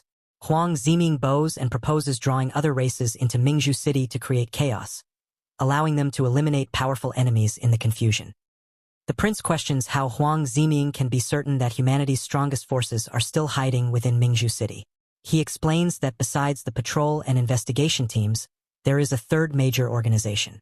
Back when the city lord was severely injured by the king and forced to flee, Huang Ziming suspected he had hidden himself within that organization. He firmly believes the city lord never left the city and is waiting for them to expose a weakness. Some celestial foxes agree, supporting the idea of luring other races into the city. One even jokes about wanting to change their diet. The prince steps forward and coldly warns that although the king helped their race, if he makes even the slightest suspicious move while in deep slumber, he will be killed without hesitation. Huang Ziming kneels immediately, declaring unwavering loyalty to Mingzhu City and stating that his only wish is for the city to be ruled by the strong. Back at the scene, Wang Jimin kneels before the corpses of the two celestial foxes, gently touching the blood with trembling hands. Overwhelmed by guilt and grief, she apologizes to her parents, blaming herself for not realizing the truth sooner. Lu Sishan coldly tells her that even if she had discovered it earlier, she would not have been able to change the outcome. Wang Jimin breaks down completely, shouting that everything is her fault for being too weak, unable to even master basic martial arts. She questions why such tragedy befell her parents and wishes that she had died instead. Zhang Ping tightly embraces her and firmly tells her that none of this is her fault. Lu Sishan turns away, her eyes reddening as she shares her own painful past. Someone extremely important to her was also killed by a celestial fox from the patrol team. She admits that she often wonders whether things would have been different had she stopped that person from joining the patrol. Yet she knows deep down that even if time were reversed, fate would not change. Dreams cannot be stopped, nor can destiny be altered. What Wang Jimin can do now is change the future by becoming stronger and protecting those she still has. Trembling, Wang Jimin thanks Zhang Ping. Zhang Ping solemnly vows that he will hunt down and destroy every celestial fox hiding in the city. However, immediately after speaking, he coughs up blood and collapses, his vision fading into darkness as voices call out his name. After some time, Zhang Ping slowly regains consciousness. Wang Jimin and Lu Sishan's worried faces come into view. They tell him not to move, warning that his wounds could reopen. Wang Jimin declares her resolve to grow stronger and fight alongside everyone to eradicate the celestial foxes. Zhang Ping reassures her that she can do it. Lu Sishan agrees and suggests that Wang Jimin temporarily stay under her protection, as her home is no longer safe. With both of them together, Lu Sishan can ensure their safety. At that moment, Zhang Ping hears familiar voices again, clearly belonging to the prince and Luo Xiyu, confirming ongoing enemy movements. Zhang Ping immediately informs Lu Sishan of the intelligence he overheard. From his account, Lu Sishan deduces that Huang Ziming, the deputy city lord, has likely betrayed Mingzhu City and is collaborating with the celestial foxes. The king they mentioned is probably a celestial fox monarch capable of strengthening the entire group's illusion abilities. Since the king is currently in deep sleep, this presents a rare opportunity to strike back. Lu Sishan asks Zhang Ping to cooperate by identifying disguised celestial foxes, and he readily agrees. Meanwhile, elsewhere, Uncle Lu waits impatiently, hungry and unaware of the danger that had just passed. At the cleanup squad's base, Chun Luowei, Mene, and Su Jie gather in the corridor, preparing for a major operation. Although Mene complains about being overworked, the three begin their setup. Su Jie activates a radiant formation, supplying energy. Mene completes the black curtain, while Chun Luowei finalizes the light and shadow transformation. Together, they summon a strange projection and activate the mystic radiance sky curtain. Zhang Ping finally learns more about the cleanup squad. It is Mingzhu City's most secret organization, acting only when catastrophe looms to purge hidden corruption. Supporting them is a unique auxiliary unit known as the Barrier Team. According to Lu Sishan, the Barrier Team has 3 core members. Mene controls the black curtain, capable of creating the dark room space Zhang Ping had entered multiple times. Su Jie uses solar energy infusion to absorb light and continuously power allies, essentially acting as a living energy supply. Chun Luowei possesses light and shadow transformation, granting invisibility by manipulating surface light. Together, they can activate the mystic radiance sky curtain, dragging all beings below monarch rank into a controllable inner world where the environment itself can be altered at will. Lu Sishan explains that the mystic radiance sky curtain is the strongest technique of the Barrier Team, capable of confusing and trapping enemies. If the celestial foxes rely on perception distortion to assassinate silently, then the cleanup squad will use the same method against them. At the same time, Yue and Yu Air stroll through the streets. The atmosphere around them feels unnaturally heavy. Yu Air suggests taking a few humans away, as the city has become increasingly dangerous. Yue mocks her for being timid, but Yu Air soon senses something off and warns that the surrounding light feels strange. Yue scans the area and realizes the streets are strangely empty. Suddenly, a massive fist strikes from behind, shaking the surroundings. Although they narrowly dodge, they see a tall man standing before them. The attacker is Jin Bo. The 2 celestial foxes angrily accuse him of killing their kin and threaten to call reinforcements. Jin Bo responds calmly, even mockingly, inviting them to try. Based on Zhang Ping's intel, he knows the two are around level 25, while he himself is level 32, well within his ability to handle them. The two celestial foxes attack together, relying on their numbers. Yui charges recklessly, launching repeated attacks. Jin Bo blocks easily at first but senses something unusual. Yui laughs arrogantly, mocking his strength. Jin Bo then counterattacks with overwhelming force, smashing Yui's face and instantly demonstrating the gap in power. Yu panics and attacks from another angle, but Jin Bo grabs her true celestial fox body instead of her human disguise. He explains that while their illusion ability is deadly for ambushes, it is ineffective in direct combat. He twists Yu's arm, causing her to scream for help. Yui rushes in from behind, but Jin Bo turns with a sinister golden-eyed smile. With a single blow, he sends Yui flying, then follows up by slamming her into the ground. The two celestial foxes collapse together, screaming in pain, realizing too late that they have fallen into a trap. Watching from afar, Zhang Ping and Lu Sishan are stunned by Jin Bo's strength. Zhang Ping reflects that Jin Bo is, after all, the captain of the cleanup squad's combat unit. He makes a strange comparison in his mind, which leaves Lu Sishan confused when she asks what he is talking about.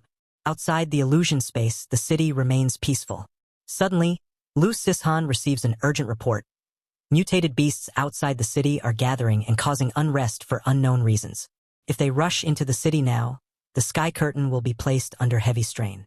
She is ordered to investigate outside the city and is told to bring Zhang Ping along so he can gain real combat experience. Lu Sishan informs Zhang Ping that the previously identified celestial foxes will be handled by the combat unit. Zhang Ping recalls Qiu Sei's encounter with the Storm Wolf Pack and suspects a connection. Lu Sishan tells him to prepare to leave the city, assuring him that the forge will be protected. Zhang Ping reviews the current power hierarchy. Most celestial foxes are mid to high level with elites among them.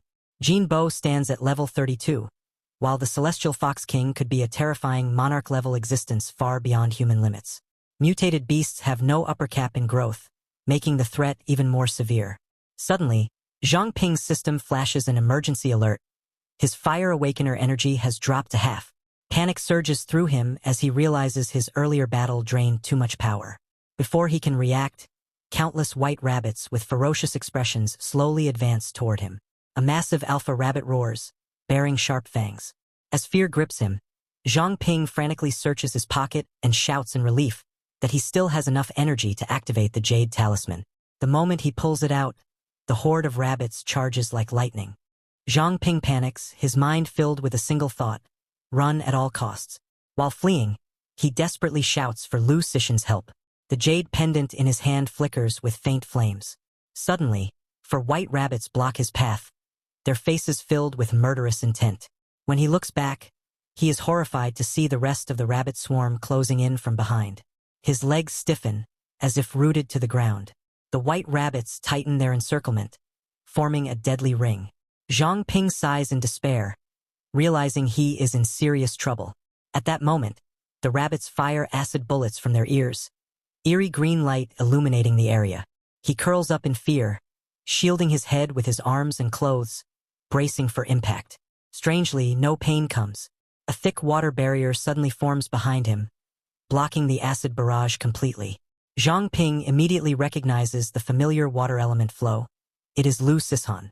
She calmly steps forward and disperses the water shield. Overjoyed, Zhang Ping jumps up and calls out to her. Lu Sishan coldly orders him to retreat. Energy surges from her hands, forming a massive torrent of water. Staring at the rabbits, she calmly remarks that even bullet rabbits have gone berserk. In an instant, a towering tidal wave crashes forward, sweeping the rabbit swarm away. With a snap of her fingers, the raging water freezes solid, trapping the rabbits in ice. Zhang Ping watches in awe, unable to hide his admiration. He recalls how fighting just one of them nearly exhausted him. Lu Sishan turns to him sharply and asks why so many have suddenly appeared. Zhang Ping can only shrug helplessly, admitting he has no idea. Before they can relax, another wave of white rabbits charges in, endless in number. Lu Sishan summons a blue crystal sword and declares that it makes no difference how many come. However, she suddenly pauses, noticing that the rabbits are not attacking them, but instead rushing toward the frozen alpha rabbit. Realizing their target, Lu Sishan lowers her stance and prepares to strike. When the rabbits ignore her completely, she seizes the opportunity and attacks without mercy. In a few swift sword strikes, she wipes them out cleanly. With a final powerful slash, the last rabbit falls, leaving only the frozen alpha behind. Lu Sishan studies the frozen leader, its ferocious expression still intact. She murmurs that the answer must lie within its body. With a gesture, she shatters the ice and carefully searches through the remains. Moments later, she exclaims that she has found something. A green bead radiating a strange glow. Zhang Ping leans closer, curiously asking what it is.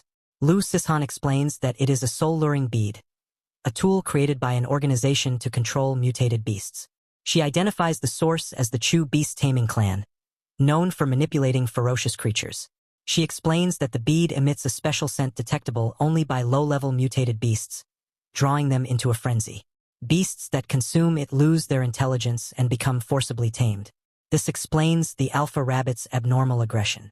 However, how the Chu clan controls the beasts afterward remains unknown. Lu Sishan crushes the soul-luring bead into icy fragments, scattering them on the ground. She concludes that the recent beast riots are certainly connected to this item and states she will report the matter to headquarters. Turning to Zhang Ping, she sternly orders him to train seriously with her outside the city. Zhang Ping immediately straightens up and responds loudly in affirmation. Suddenly, from behind a distant tree, a cloaked figure silently observes everything. Sensing something wrong, Lu Sishan instantly attacks the tree, but finds no trace of anyone, only ice covering the broken trunk. She dismisses it outwardly, though doubt lingers in her mind. 1 week later, in a dim hall, Luo Xiu convenes a secret meeting, where a subordinate reports that all celestial foxes in Elephant District have been summoned, yet mutated beasts of other races outside the city continue to riot uncontrollably. Luo Xiu silently considers the situation. The riots among mutated beasts are becoming more frequent, raising doubts about whether Huang Ziming is secretly orchestrating everything. She realizes she cannot rely on him entirely anymore. Resolute, she stands up and announces that it is time to act. She coldly addresses the gathered celestial foxes, stating that humans have recently discovered methods to counter mental control, causing heavy losses to their race. Over the past week, most casualties have occurred around Elephant District, placing those living nearby at high risk. She orders them to deliberately create chaos, pretending they have discovered clues and are preparing to flee, thereby luring the enemy into striking early and exposing themselves. When one celestial fox voices concern, Luo Xiu's killing intent erupts. Her eyes blaze as she declares that she wants to see exactly who is manipulating events from behind the scenes. Her subordinates respond in unison, their momentum shaking the hall. Meanwhile, deep within the dark forest, Zhang Ping is fighting relentlessly to level up. Under the cover of night, he slaughters wave after wave of venomous rabbits until dawn breaks. The system notifies him that his Night Walker effect has expired, and the rabbits immediately notice him, launching furious counterattacks. After a week of hunting, Zhang Ping has reached level 6 and fully understands the rabbits' weaknesses. He first neutralizes their long-range attacks, provoking them into rage. Once enraged, they coat themselves in acid and rush into close combat. Although the acid burns, it can be ignited and poses no fatal threat if handled properly. By using scale chain materials as fuel, his flames burn until the rabbits are reduced to ashes, a technique he names True Fire Awakener, Triple Essence Flame. Relying on accumulated combat experience, Zhang Ping confidently faces an unprecedented number of rabbits, certain that he will level up again. The appraisal results confirm his expectations. He reaches level 7. His attributes surge significantly, and his contract gemstone advances to level 5. Zhang Ping realizes that gemstone progression is not always synchronized with his own level and may grow increasingly difficult. He wonders what new ability will awaken this time and hopes it will be combat-oriented. While lost in thought, a strange phenomenon occurs behind him. A rabbit corpse suddenly turns pitch black, its eyes glowing with a chilling, deathly aura. Zhang Ping turns sharply in alarm, realizing this rabbit is different from the others and may not be fully dead. Confident in his newfound strength, Zhang Ping charges forward. Instead of dodging, the black rabbit rushes at him head-on. Suddenly, its body dissolves into a shadowy skeletal form and passes straight through him. Startled, Zhang Ping switches weapons and slashes with full force, striking the rabbit and forcing it back into its original state. Suspicious, Zhang Ping dissects the rabbit and discovers a strange object inside. However, repeated attempts at appraisal fail. After several retries, partial information finally appears. An unknown grade item called Dark Mist Essence, extracted from the essence core of a black mist mountain goat. Consuming it may lead to unpredictable consequences. Zhang Ping is stunned by the bizarre description and continues attempting appraisal. After numerous failures, the system finally completes the analysis. Dark Mist Essence is an unidentified quality item containing condensed life energy. Upon use, unexpected effects may occur. A recorded vision then plays, showing a black mist mountain goat fighting hundreds of mutated beasts, ultimately choosing mutual destruction and leaving behind only this essence.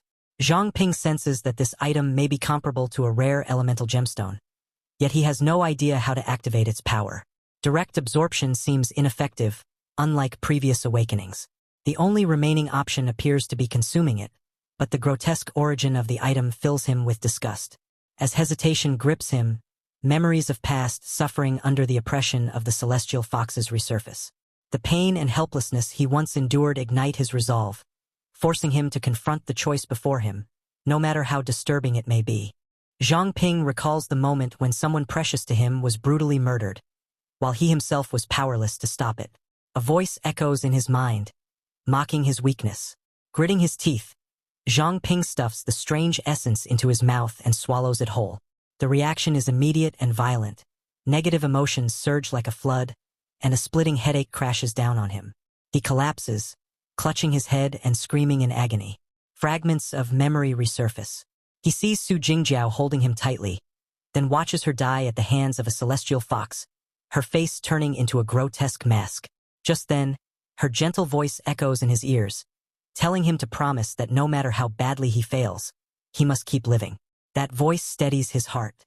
Zhang Ping forces himself upright and swears silently that he will not die until every last celestial fox is destroyed. The system confirms a successful appraisal. Zhang Ping, a summoned beast under his own command, has reached Awakened Tier 7. His growth rating rises to 6 stars, and his contract gemstone reaches level 5, activating a new bonus effect. A new talent awakens. Mist Body, Beginner. Zhang Ping can now transform fear into mist energy, controlling a mist reserve of 20/100. Each point of mist consumed grants a 10% increase in both attack and defense, stacking up to 1,000% at his current level. He is stunned. This is a true combat-type ability, balanced between offense and defense, with terrifying scaling potential. His growth rating has jumped by 3 stars in an instant. Overwhelmed by conflicting emotions, joy, rage, relief, and resentment, Zhang Ping laughs and cries at the same time. Revenge for Su Jingjiao now feels inevitable. Suddenly, a small group of people approaches, asking cautiously if he is all right and urging one another to hurry back to the city before more mutated beasts appear. Zhang Ping slowly stands. Black mist spreads ominously around him. He calmly replies that he is fine.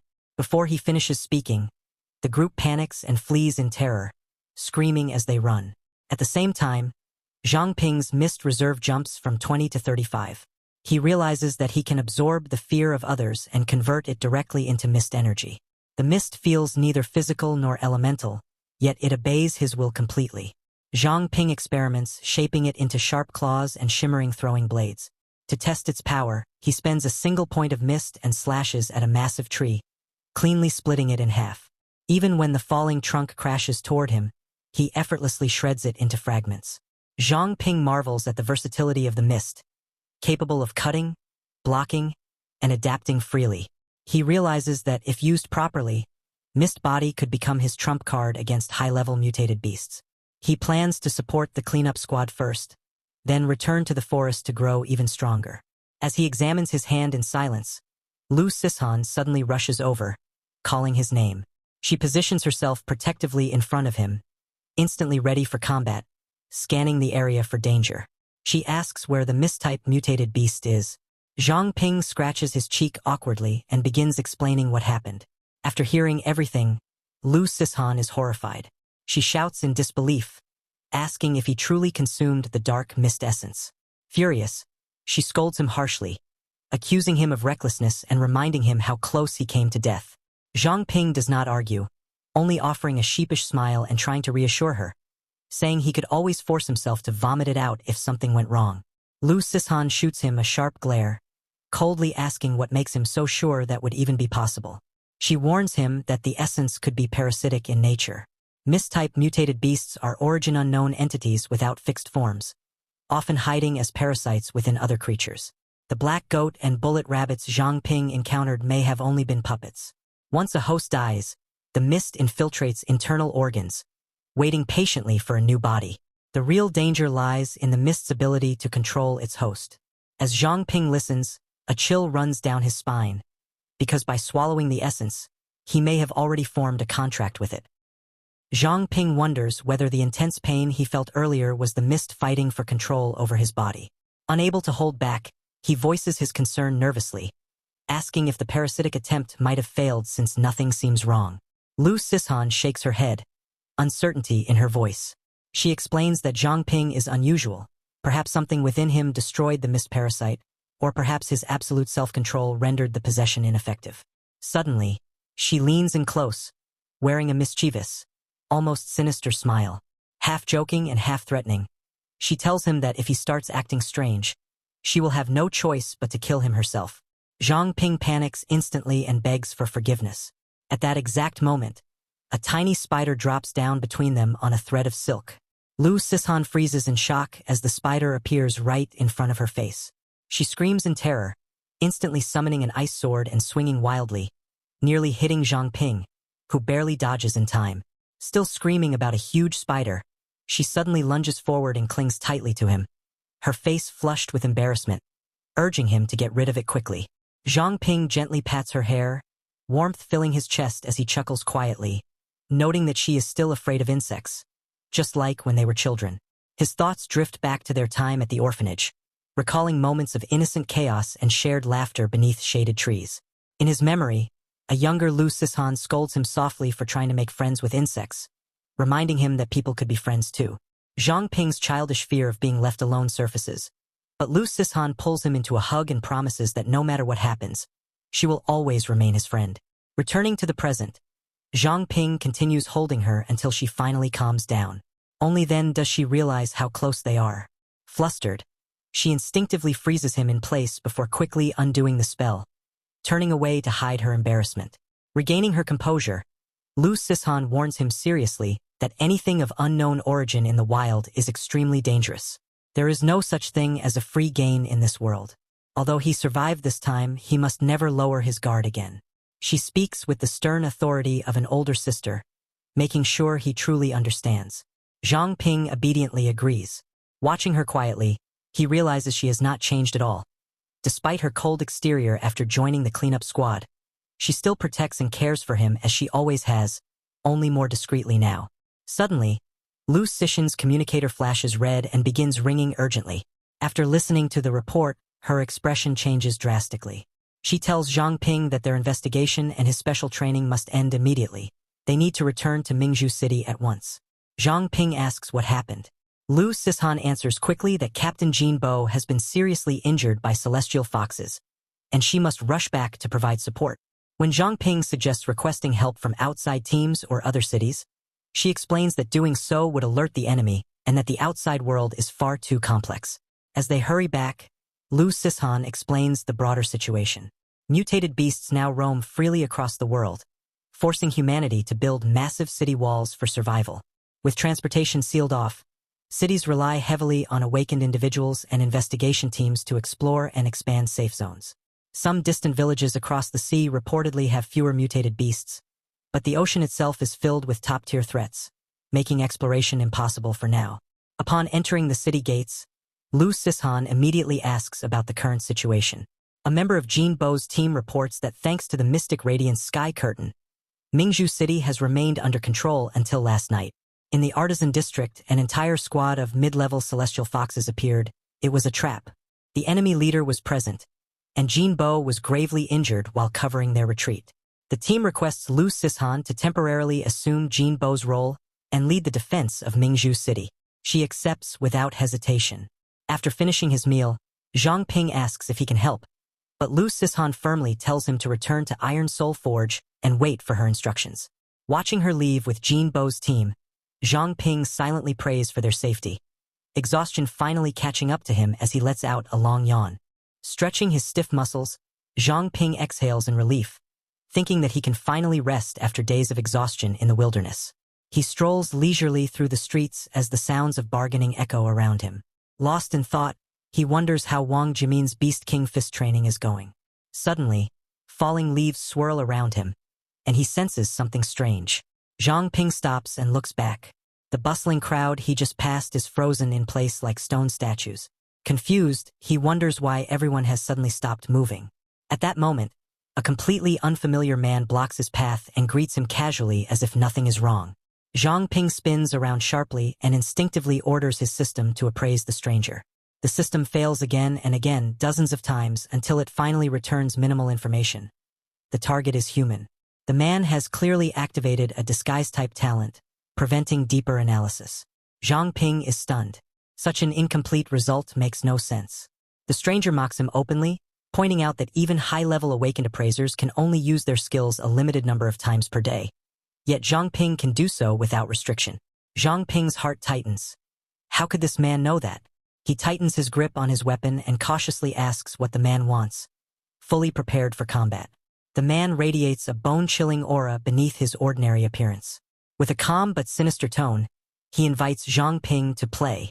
When Zhang Ping refuses to attack without reason, the man laughs and retorts that true power needs no justification, then casually brings up Su Jingjiao's name. The provocation pierces Zhang Ping's heart. Rage explodes within him, and he launches forward at lightning speed, slashing down with full force. The man dodges effortlessly, leaving a terrifying spatial, like a crack in space itself, where the blade passed. Zhang Ping stares in shock as the distorted space shimmers. Realizing the man has used spatial displacement to appear behind him, Zhang Ping punches with all his strength. The attack is blocked easily with a single arm. The man coolly criticizes Zhang Ping's speed, while Zhang Ping responds calmly, causing the man brief surprise. Zhang Ping secretly gathers fire behind his back and unleashes a raging true fire awakener attack. However, the man's body turns translucent like mist, and the flames pass straight through him. Only then does Zhang Ping realize he has been fighting a clone. The real body reappears at a distance. The man counterattacks, hurling razor-sharp elemental blades. Zhang Ping barely dodges as torrents of water and ice chase him relentlessly. Gritting his teeth, he curses inwardly, realizing just how many abilities this opponent is hiding. Zhang Ping suddenly halts, condensing his remaining mist into a dense, dark purple shield reinforced with bone-like structures. The incoming blades crash against it like thunder. He charges forward decisively, gambling everything on a single opening and attempting a surprise strike using Nightwalker. The man smiles faintly and detonates a blinding burst of light, overwhelming Zhang Ping completely. He is blasted away and slammed into the ground, his body numb and unresponsive. Though impressed by Zhang Ping's strength at his level, the man easily subdues him. As Zhang Ping slowly regains movement, he realizes the man's power far surpasses even Jin Bo and Lu Sishan. Within Mingzhu City, only the top leader of the cleanup squad could possibly compare. The two soon sit together at a roadside stall, the tension easing into conversation. Zhang Ping respectfully asks how he should address the man. The stranger chuckles, saying names are merely labels. He then calmly reveals that he came because Mingzhu City has not seen an awakened individual with infinite potential in over 200 years, and Zhang Ping happens to be one. Shocked, Zhang Ping asks if that means he has reached an infinite rank, unable to hide his disbelief. Zhang Ping questions the concept of infinite rank, believing that the pinnacle level should already be the highest a human can reach. Situa calmly explains that while most awakened individuals can only possess a single powerful talent in their lifetime, infinite rank is fundamentally different. It breaks the limit on the number of talents and allows continuous awakening of new abilities. With a serious gaze, Situa voices his curiosity, wondering whether Zhang Ping's unique infinite talent could replicate Zhang Ping's own infinite gemstone contract ability. Situa proposes a test, assuring Zhang Ping that regardless of the outcome, he will give him a gift and answer any questions he has. Zhang Ping bluntly asks if he can refuse. Situa smiles and slides a radiant box across the table, suggesting Zhang Ping take a look at the gift first. Inside is a bracelet known as a golden treasure, a piece of equipment Situa once used in his youth. It stores an extra skill slot, something Zhang Ping immediately recognizes as incredibly valuable. His eyes light up in excitement. Realizing Zhang Ping's interest, Situa asks him to extend his hand. Blue flames coil around both of them as the test begins. After a long silence, Situa withdraws his hand with a sigh. The result is clear: Zhang Ping's abilities cannot be copied. Even the newly awakened talent fails replication. Situa admits that Zhang Ping is truly exceptional and keeps his word, handing over the bracelet. The moment Zhang Ping touches it, a strange light erupts, and the system triggers an appraisal accompanied by a vivid memory. He witnesses a horrifying scene of a young woman bound and tortured during the bracelet's creation, her screams echoing as hooded figures chant rituals. Zhang Ping feels deeply unsettled, realizing such powerful artifacts were forged through human sacrifice. Disturbed, he asks Situa whether all special equipment is created through such cruelty. Situa explains that 100 years ago this was common practice. Though forbidden now, some criminals still sacrifice people in secret. He says he once intended to destroy the bracelet, but hopes Zhang Ping can instead use it to punish evil and honor the souls bound to it. Zhang Ping asks about Mingzhu City's past. Situa recounts the era when the Chu beast-taming clan ruled the city, reducing all residents to slaves. Men were worked to death for scraps of food, women were abused or taken as playthings, children were brainwashed, and the elderly were fed to mutated beasts. Any awakened individual either became a test subject or material for forging artifacts. Situa's voice trembles with suppressed rage as he explains how heroes eventually united to overthrow the Chu clan. Zhang Ping silently pours him another cup of tea, finally understanding the city's bloody history. Zhang Ping then asks why someone as powerful as Situa does not simply eliminate the Celestial Fox Prince outright. Situa shakes his head, clarifying that it is not unwillingness but impossibility. Mingzhu City's defenses are far more complex than they appear. He explains the layered protection system. The investigation teams on the outskirts, the cleanup squad within the city, and at the core, the royal artifact, the Sun Moon Mingzhu Pearl. Within its domain, all beings are suppressed below level 40, meaning even king-level mutated beasts are reduced to peak-tier strength. As Situa prepares to leave, Zhang Ping suddenly realizes something and asks if there is an insider within the city. Situa nods approvingly, stating that after the city lord disappeared, only remnants of the Chu beast-taming clan still possessed the knowledge to seal divine artifacts.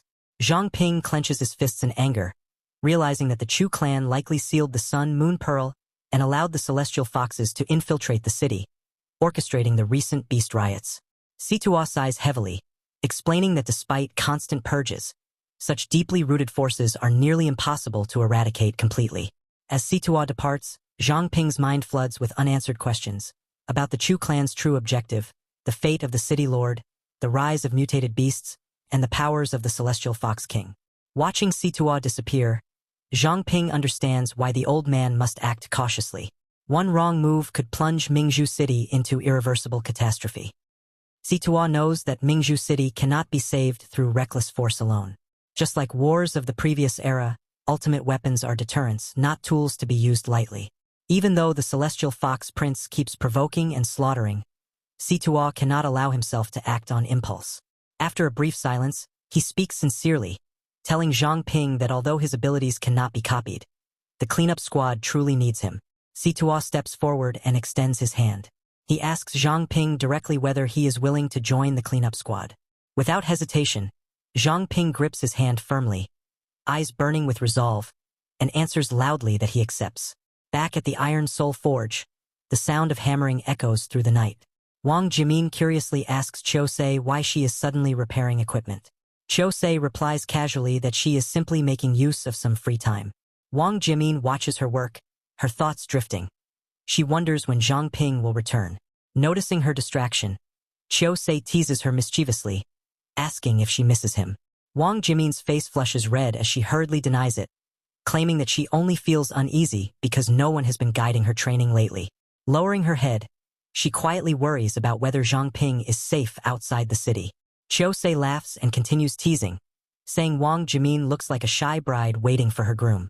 Embarrassed, Wang Jimin covers her ears and protests repeatedly. Chose finally stops joking and explains seriously that most safe villages and non-hostile zones outside the city have already been marked. Chose warns that if Wang Jimin ever encounters a village in the wilderness, it is best to avoid it entirely. Many such places are closed off, backward, and hostile, with some practicing terrifying rituals. She states bluntly that if captured, one could easily become a slave or a sacrifice. When Wang Jimin naively suggests that villagers are still human and could communicate, Chiu-sei's expression turns grim. She explains that in the wilderness, the most dangerous beings are not mutated beasts, but humans who have abandoned humanity. As she speaks, eerie shadows begin forming behind her. Wang Jimin trembles and points behind Chiu-sei, asking if the danger she described looks like that. Chiu-sei turns casually, only to be startled when the shadow lunges forward. The mist clears, revealing Zhang Ping with his arms raised, pretending to scare them. Wang Jimin screams in fright, while Chiu-sei reacts instantly, delivering a ruthless kick straight at Zhang Ping.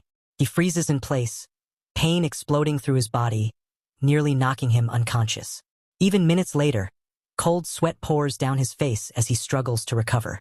Clutching himself, Zhang Ping hurriedly removes the mask and forces an awkward smile, revealing his identity.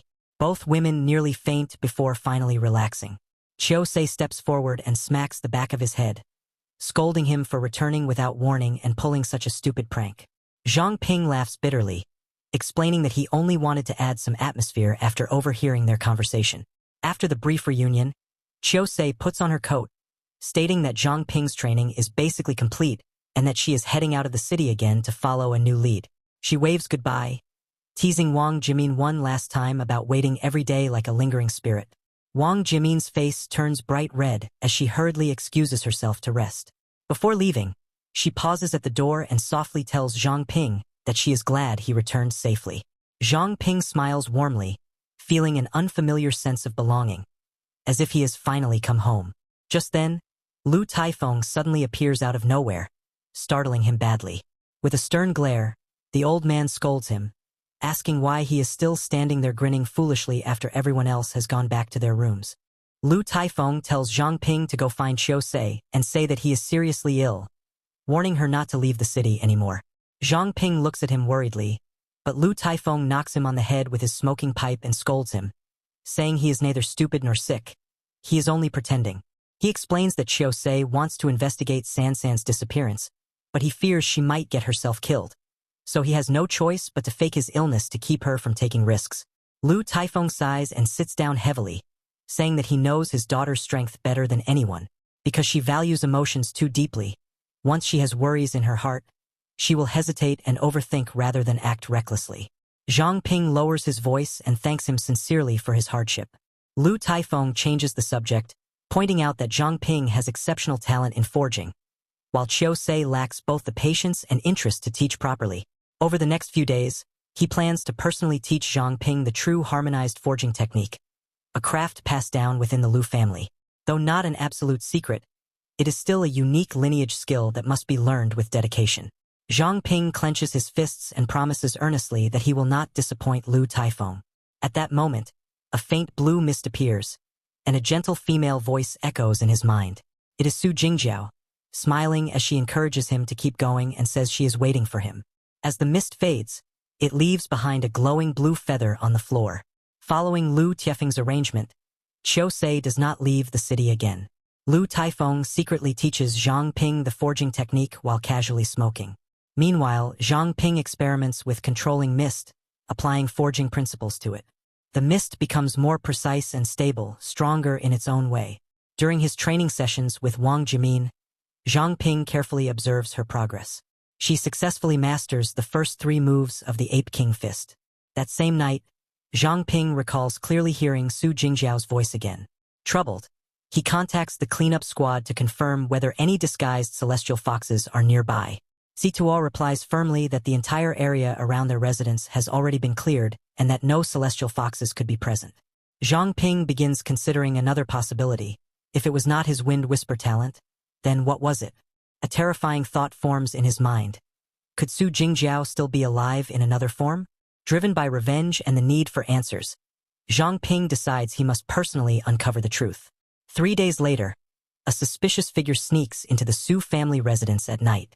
The intruder breaks in quietly and enters a bedroom, where a young woman lies unconscious on the bed, drugged into deep sleep. The man, Tung Xiaofan, approaches greedily, mocking the rumors about the Su family's young lady. As he reaches out with filthy hands, black mist slowly seeps into the room, accompanied by a chilling voice calling his name. Terrified, he spins around, shouting to know who is there. Zhang Ping emerges from the mist, coldly exposing Teng Xiaofan's identity, crimes, and twisted nature one by one. The man panics, screaming and demanding to know who Zhang Ping is. Zhang Ping replies calmly that he has come to take his life. Teng Xiaofan flees in terror, unable to understand how anyone could still be conscious after the drug he used.